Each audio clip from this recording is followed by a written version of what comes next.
Good. All right. We are in Golden Bear country. So one more time. Good afternoon. Good afternoon. That's more like it. Look here. My name is Robert Johnson. I'm the president of Western New England University. I want to welcome Governor Healey to our campus today, along with her secretaries, Secretariats, Lauren Jones, Patrick Tuckweiler, and Terry, there she is. We're so pleased that they're here. They've come to take a look at some great work that's happening in our engineering program. We're really, really excited because Western New England University fits so well into the ethos of what the governor's trying to do with workforce development. We very much believe in the powerful preparation for the future of work. As many of you have heard me say, we are educating young people for jobs that do not yet exist, to solve problems yet to be identified, utilizing technology that has yet to be created.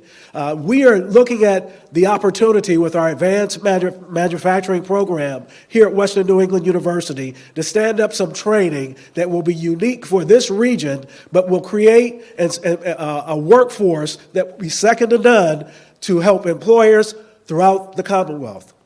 Today, it is so important that we have Governor Healey here to talk about all of the wonderful things that she's doing with she and her administration. We want to thank Mass Tech for the support that they've provided us, as well for the robotic arms and more work that is yet to be done. You know, when we think about Governor Healey, we think about someone who is often imitated but never duplicated. She is my favorite governor of the Commonwealth of Massachusetts. I'm just saying, okay? But with no further ado, I want to welcome our leader, our visionary, first and foremost, the person that's boldly taking this state where we've never gone before, Governor Maura Healey.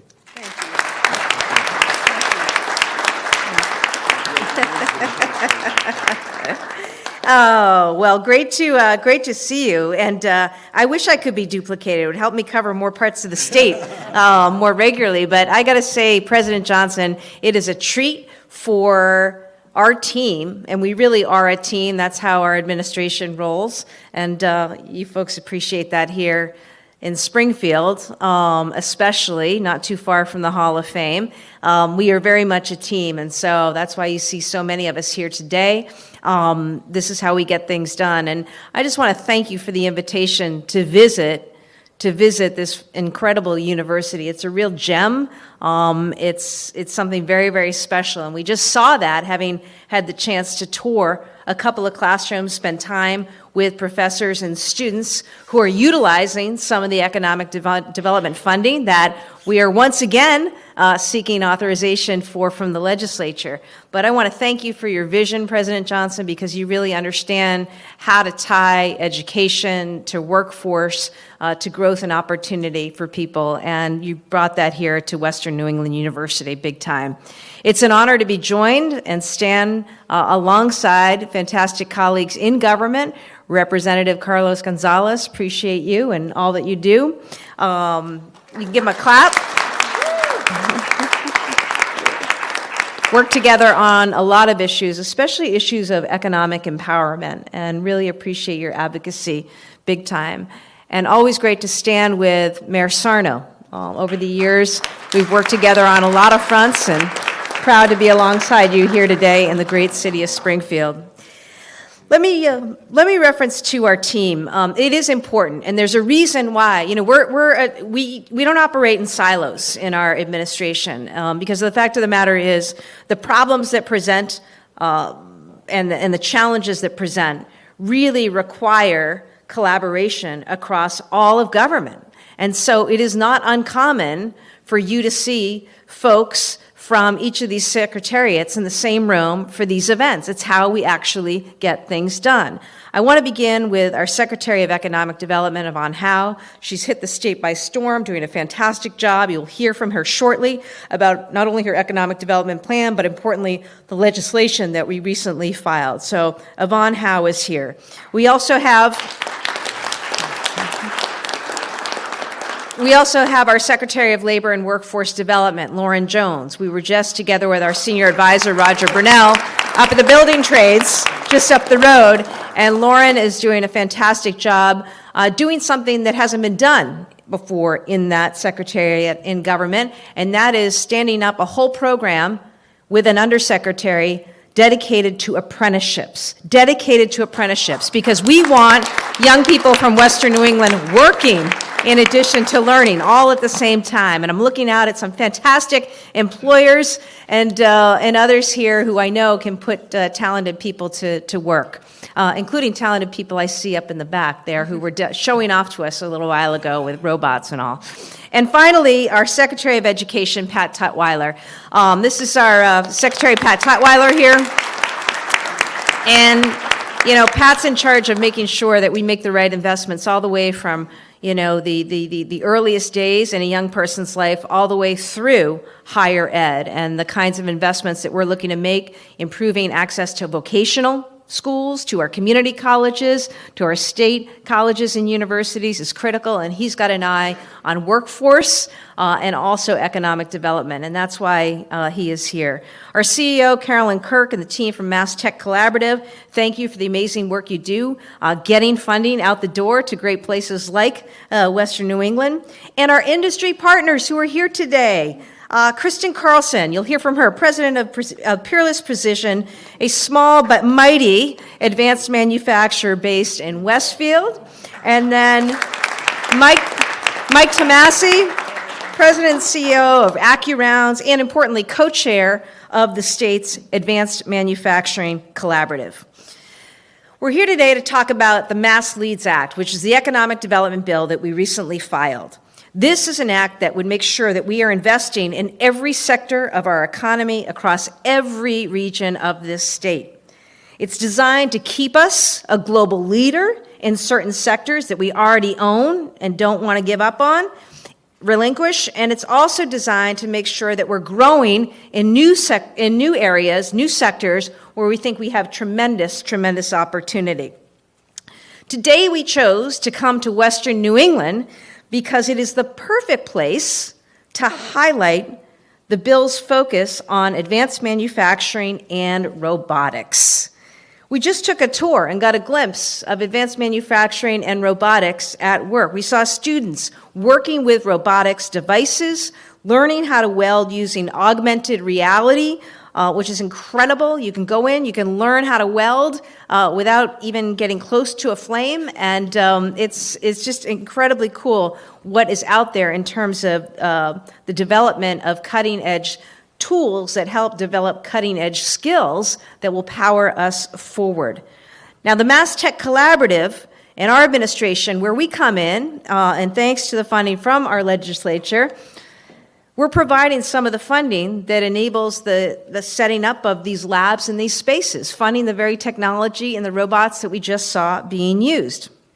So our plan for the next decade, because our vision is long-term investment, strategic investment, is to make sure that we are growing these kinds of great programs. We want to take them to a new and transformative level here in Springfield and all across the state. That's what this Economic Development Bill, Mass Leads Act, does. It includes $99 million to continue and expand advanced manufacturing partnerships through Mass Tech. These funds will support collaboration among manufacturers, colleges, nonprofits, and businesses, strengthening the entire ecosystem.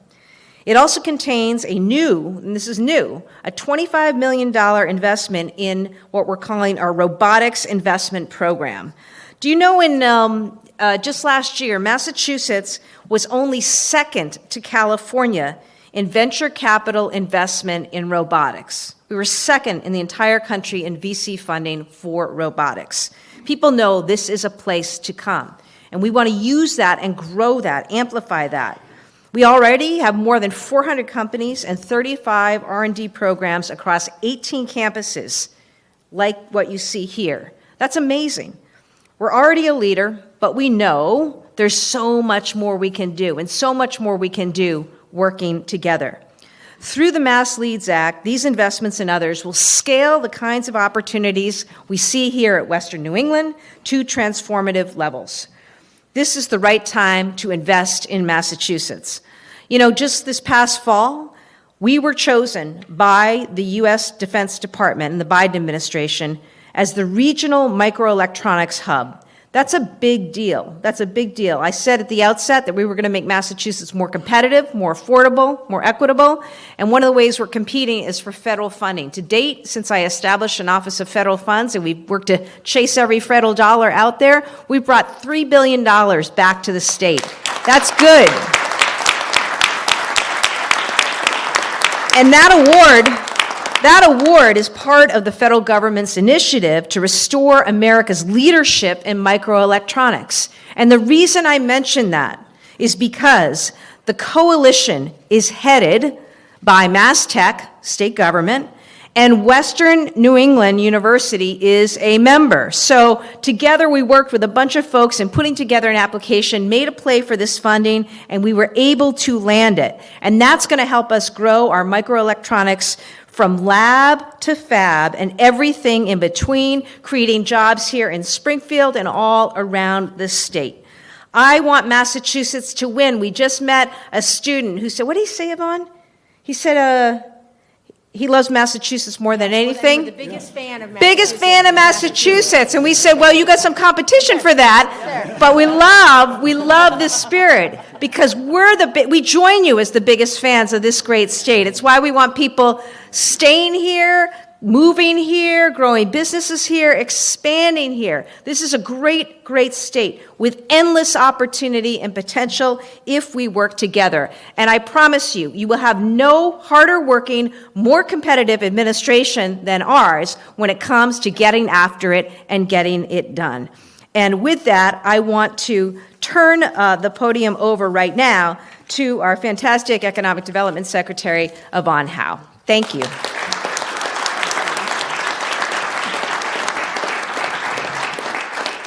Thank you so much, Governor, for this incredible inspiration and for all your leadership and support. And the Governor talked a lot about team, and everyone knows I talk a lot about Team Massachusetts. It's become kind of a drinking game, I think, and I wear my bracelet all the time, along with my Taylor Swift bracelet.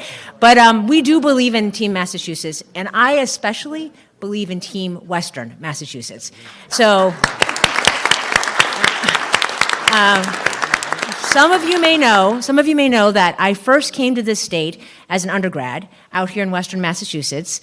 I went to Williams College. I know Mike's son played football at Amherst, so we won't talk about that too much right now. We're still friends. But that was my first introduction to the state. And then since then, I've spent a lot of time out here. I have a place out here. I was actually here yesterday at UMass Amherst in the Pioneer Valley, and I was just here about a month ago with visiting small businesses in Springfield.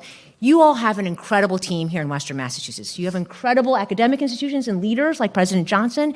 You have incredible legislators. You have incredible companies like AccuRounds and like Peerless Precision. You have incredible talent all in the community. Rick Sullivan, Christina Royal, the BIC, all of the students here. Team Western Massachusetts is unstoppable. You represent a lot of the best of our state here in Western Massachusetts. So I'm a huge believer. We've done a lot of great things, but we know there's still so much more potential in this region and in the state. And so last year when I took this role on, one of the first things we did is we did this economic development plan, which was required by our wicked smart legislators. And doing that plan, we went all around the state, including spending a lot of time here. We talked to all of our sectors, and we looked at a lot of data, and we focused on the Healey-Driscoll priorities of equity, affordability, and competitiveness. And one piece of data that really jumped out at me that I think about all the time is something we should be really proud of. We are the highest income per capita state. We just surpassed Connecticut. So we are the wealthiest state. But the other data point I think about even more often than that is we are the third most unequal state in terms of income. And when you dig into that, you can see that it's by ethnicity, it's by educational background, it's a lot by region. The income per capita in eastern Massachusetts is $30,000 or $40,000 more than the income per capita here in this region. We can do better, right? Team Western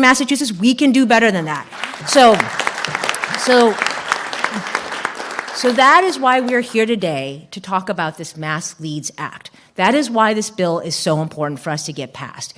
Because this bill has all of these investments that are going to fuel the future of economic growth here in Western Mass and throughout all of the regions of our state.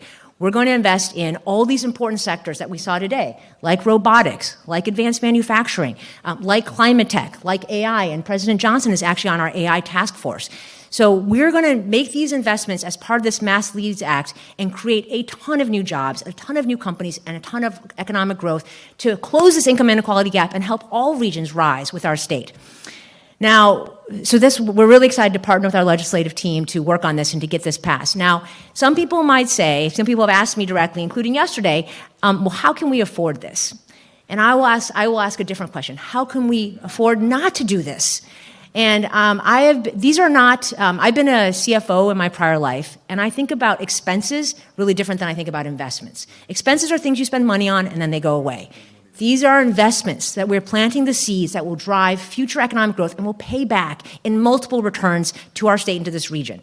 And I've been an investor in my prior life, and I've done a lot of diligence, and I will tell you, I would bet on Team Massachusetts any day. I would make those investments here because I know this team will deliver a huge return on investment for our state. So that's why it's so important for all of us to work together with our legislative team to get this bill passed. And I am so excited to do that work with you. So very grateful for Team Western Massachusetts, for Team Massachusetts, and also for our incredible local leadership. So let me now introduce you to our mayor.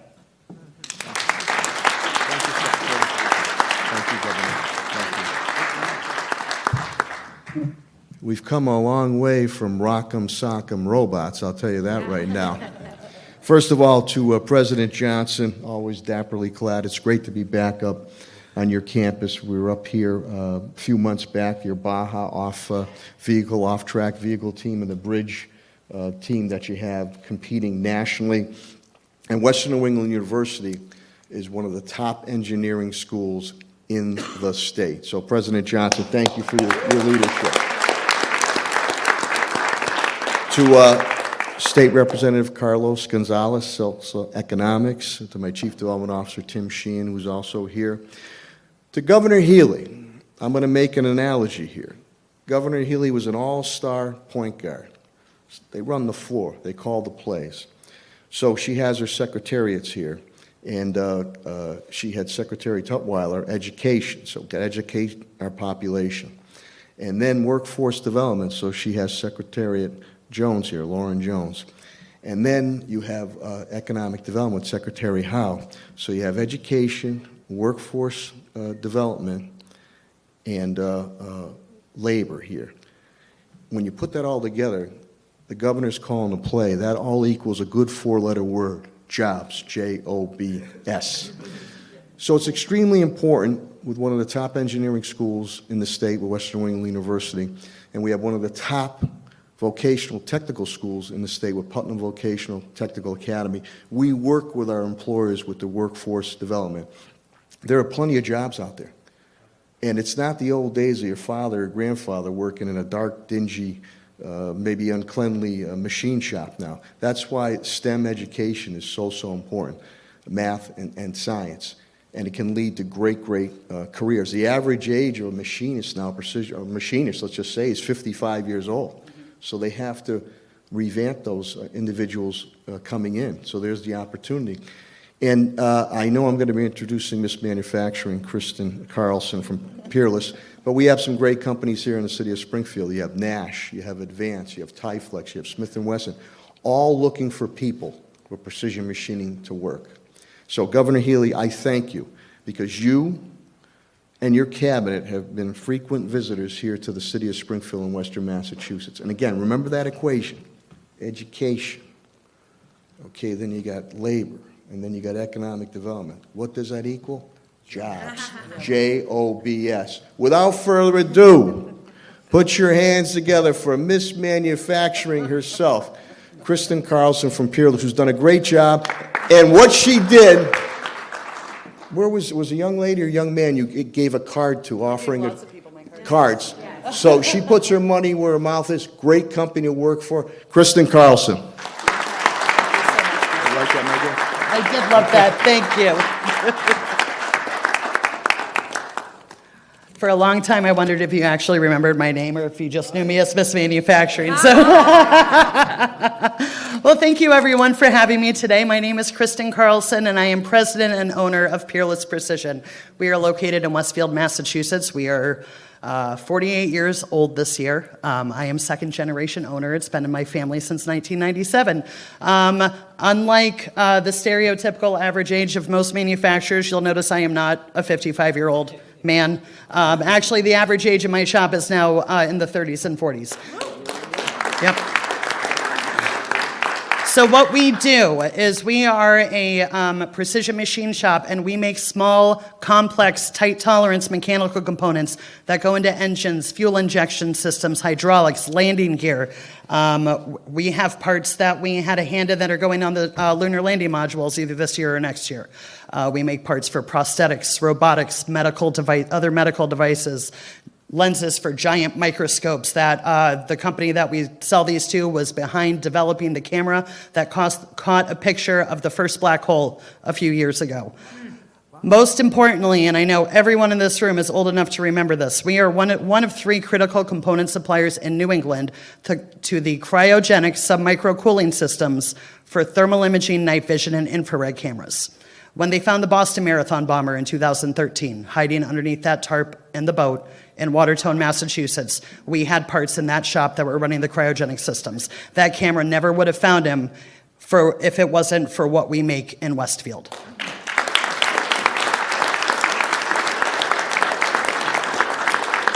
So that's what my company does. That is pretty much what Western Mass Manufacturing is. We are such a tight, large ecosystem. I mean, our roots in Western Mass go back to manufacturing. I never thought in a million years that I would end up running the family business, but here I am, and I love doing it, and it's a really fun gig to be in.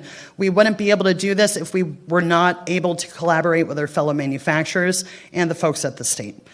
We can't do this alone, whether it's bringing in new technology, because technology is changing faster than we can afford to bring it in.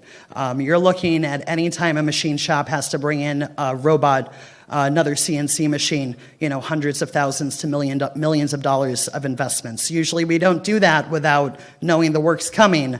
But in order for us to continue to stay competitive, we have to keep making those investments. I've been lucky enough to partner with Mass Tech Collaborative. I'm a past recipient of the M2I2 grant, which allowed us to bring laser welding into our facility, which brought work that was going to California to Massachusetts. And over the course... That's good. That's what we want. Yep. Since we received that laser welder through the M2I2 grant, we have brought $5 million over the past 5 years of work from California to Massachusetts. It ends up going into those thermal imaging cameras. Now we're just not making parts for the defense industry, but now we're on the commercial, scientific, and research side of it too. So from my perspective, we want it all to come to Massachusetts. I do a lot at the national level.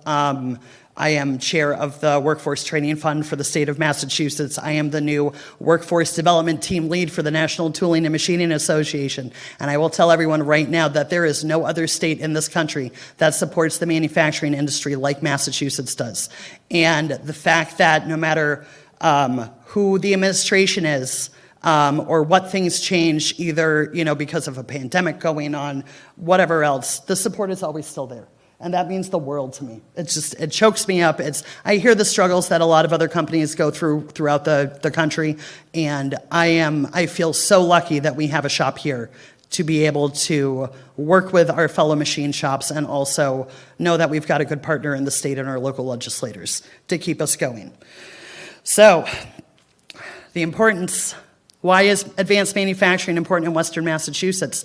When you look up in the sky, every plane and helicopter that is flying now, I don't know the real number anymore, but it's hundreds of thousands of dollars worth of parts that came out of Western Mass that are making those planes fly. We don't make the planes here, but we pretty much build the engines. Up and down 91 from Connecticut all the way to Vermont, we're Aerospace Alley. Aerospace manufacturing here happens here. Defense manufacturing here happens here. During the pandemic, we weren't allowed to close down. The Homeland Security was going to be all over me if I shut my doors down because of the fact that most of us are part of the defense industrial base. You know, we can bring in as much technology as we want, as long as we can have the, you know, find the people. I'm looking up at that row up there, you know, to come and work for us. We're looking for bright people anywhere. It's not just at my shop. It's at every company. We're all hiring. We're always hiring. Let's find a way to change this world, change how manufacturing is done. A lot of companies, we look at it, it's very hard to look at things how they need to be done in the future because we're so stuck in the way we've always done it, but that needs to change. And it's the youth that's going to happen. That's going to make that happen. The majority of my new hires come out of technical schools, Springfield Technical Community College, UMass, hopefully Western New England coming up soon. So we're in the middle of an expansion plan at Peerless Precision. We started it in 2019, add another 10,000 square feet to my facility. Pandemic kind of put a pause on it for good reason. By the end of this year, I am looking to restart that expansion. At that time, we're going to be looking at bringing in more machinery. That is why I am super excited about this economic development bill. Because through the partnership with the state, rubbing elbows with the Mass Tech Collaborative and everything, not really, but applying for the grant and getting it will give us an advantage and an upper hand in able to bring all that machinery in, which is going to just increase our competitiveness. It's going to create a ton more jobs and just boost the economy. So it's hard to do this in 2 minutes or less, and I don't think I stuck to that at all. I can talk about manufacturing all day. It is just my pleasure to be here today. You guys may be all a little nervous boasting me up like that, but thank you all. Call me when you guys are looking for jobs. Thank you. That's right. And on that note, it is my pleasure to introduce my colleague and actually one of my customers, Mike Tomasi, who is the co-chair of the Advanced Manufacturing Collaborative and president of AccuRounds.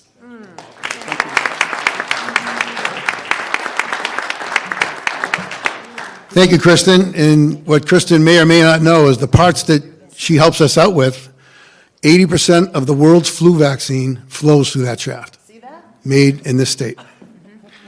We do very similar work at AccuRounds that Kristen does.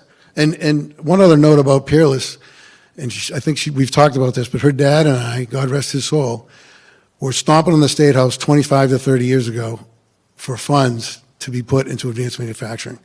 And we started back then, and we're still doing it, and we'll talk a little bit about all the progress that we've made in the last 25 years.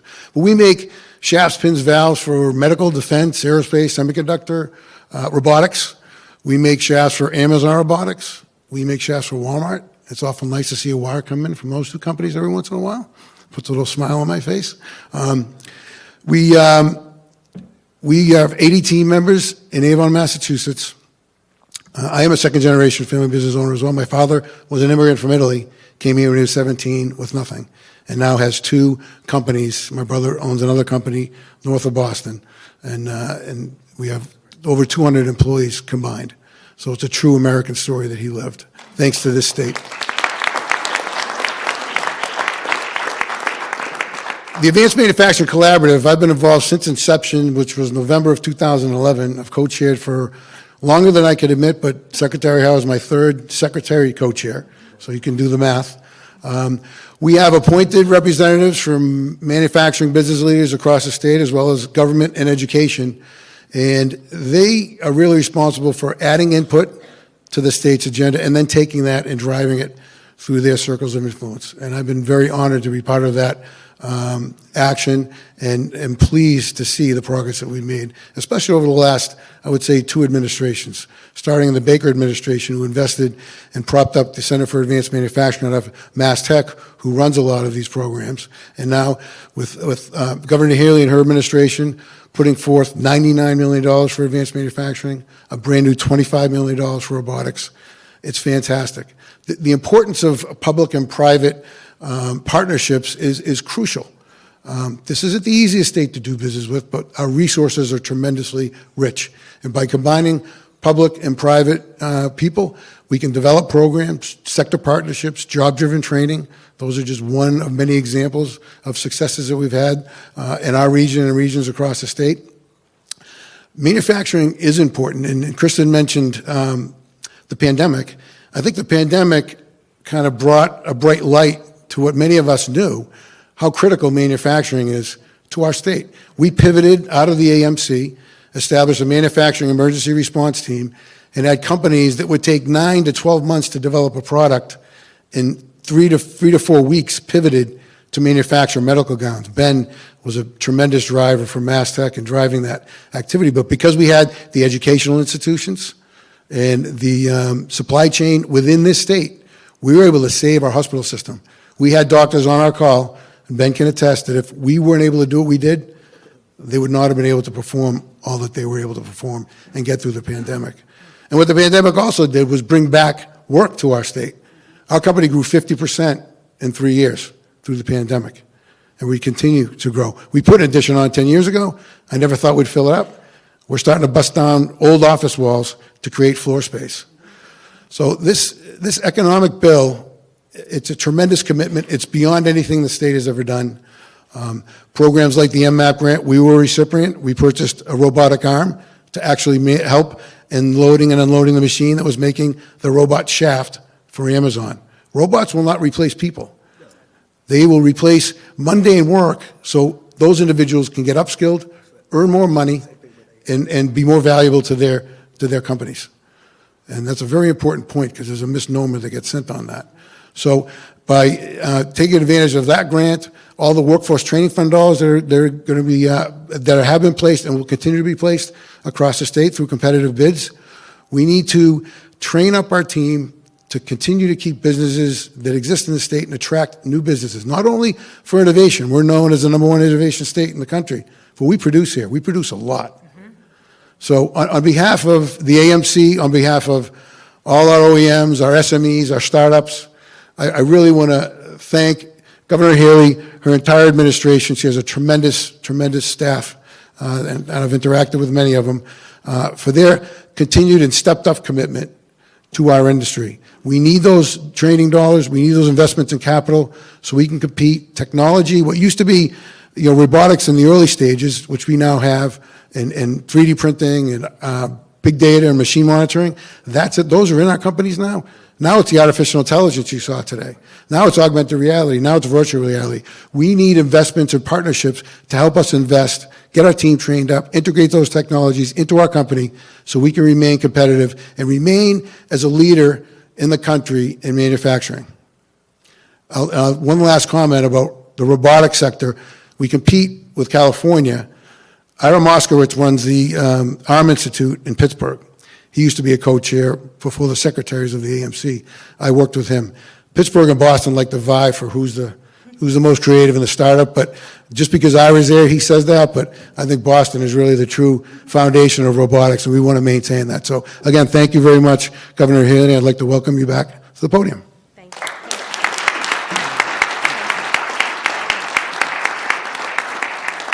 Thanks. Oh, okay, great, terrific. We're happy to take some questions. Yes?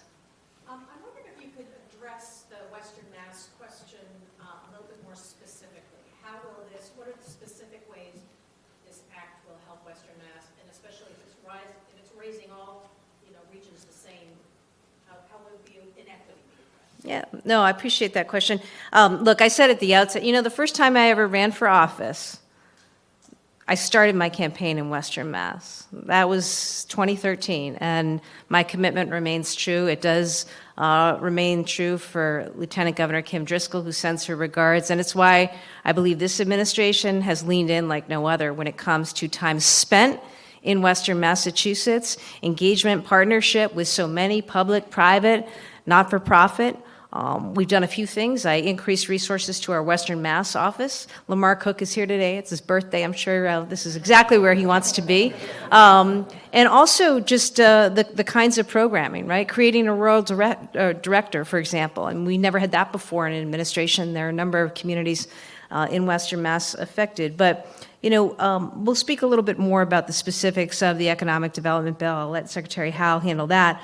But, know that I view Western Mass as an incredibly beautiful region, not just for its beauty, but for what's there in terms of human capital. There's undeveloped, untapped potential in this region of the state. As governor, I need to make sure the whole state thrives. I need to make sure that Massachusetts is kicking butt. We're in competition against states all around this country.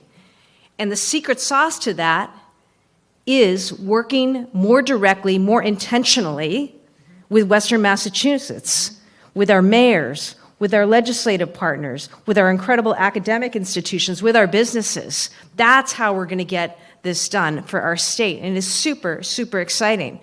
I recall, as I'm here in this region, we had, if you think back, generations, this has been a place that has been the hub of innovation, the hub of manufacturing. Think about what has come through here. It's part of our DNA. It just takes a little love and investment, and that's what we're doing. It's different, 100 years ago, 200 years ago, different kinds of things were being produced here. But the concept remains the same because the human talent remains the same here, the spirit, and the collaboration.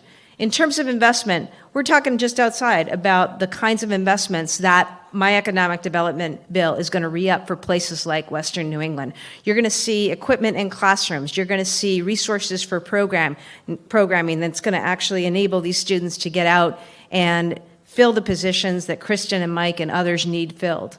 So, I think about those things, and I'm really, really excited. I've also talked about, in our economic development bill, how we're leaning into 3 additional areas: life sciences, climate tech, and applied AI. Each of those areas and sectors has an opportunity to further grow right here in Western Massachusetts. But I invite Secretary Howe to add anything else she wishes to that.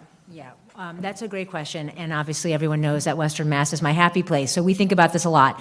Let me first say that even before the bill, all of our government quasis, so Mass Tech is one of the leading ones, but Mass Ventures, Mass Life Sciences, Mass Growth Capital, Mass Development, Mass Clean Energy Center, when we give away grants, we look specifically at where those grants go. And we focus on all kinds of issues around equity, and in particular, geographic equity as well.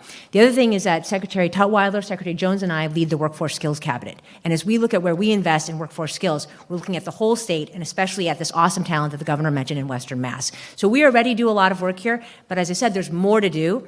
And in the Mass Leads bill, there's a couple of areas I'd highlight, right? So first is that I was at UMass Amherst yesterday, meeting with Institute of Advanced Life Sciences there.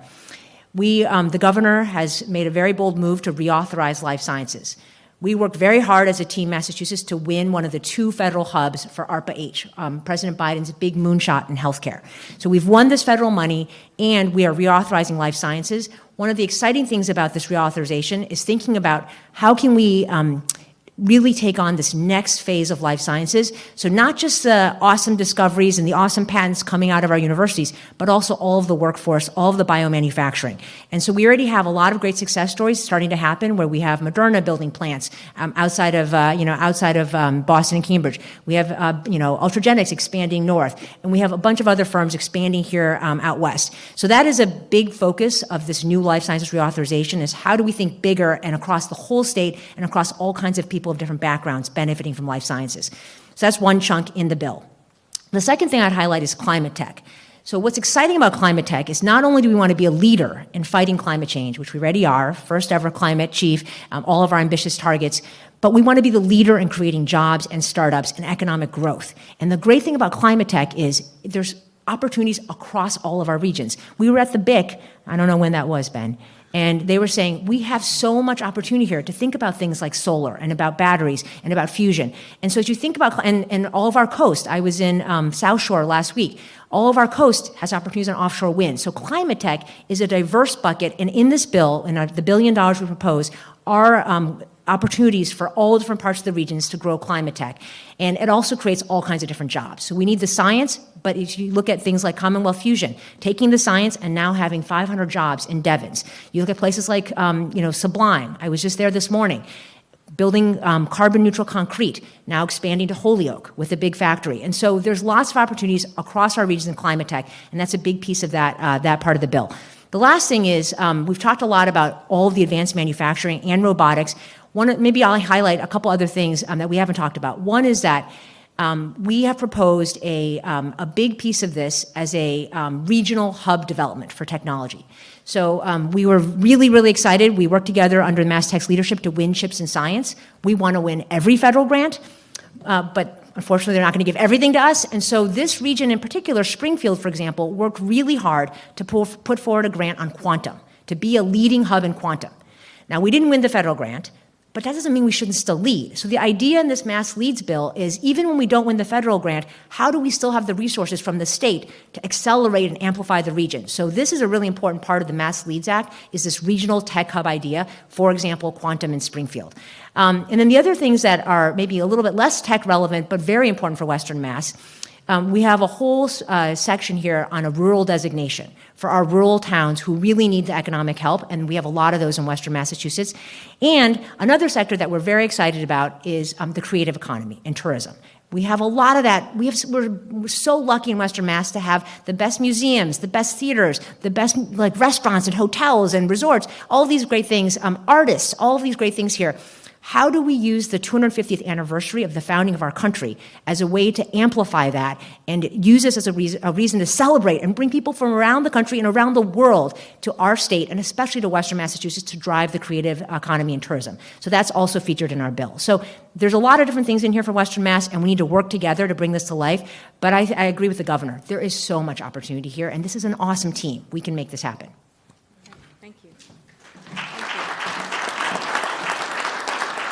Thanks, everybody. I'd be remiss if I didn't mention a few months ago we stood at Union Station, $108 million that we went out and brought back here for investments to further West-East Rail, important improvements, Springfield all the way into Worcester, out to Palmer. So more to come on that. I think we're good to go. Again, many, many thanks to President Johnson, the fantastic team here at Western New England University, and most of all, looking out at the students. We are so glad that you are here. We want you to stay here. We want you to grow careers here, grow businesses here, grow families here, and we want you to tell everybody out there that Massachusetts is the best place to be. So thank you very much.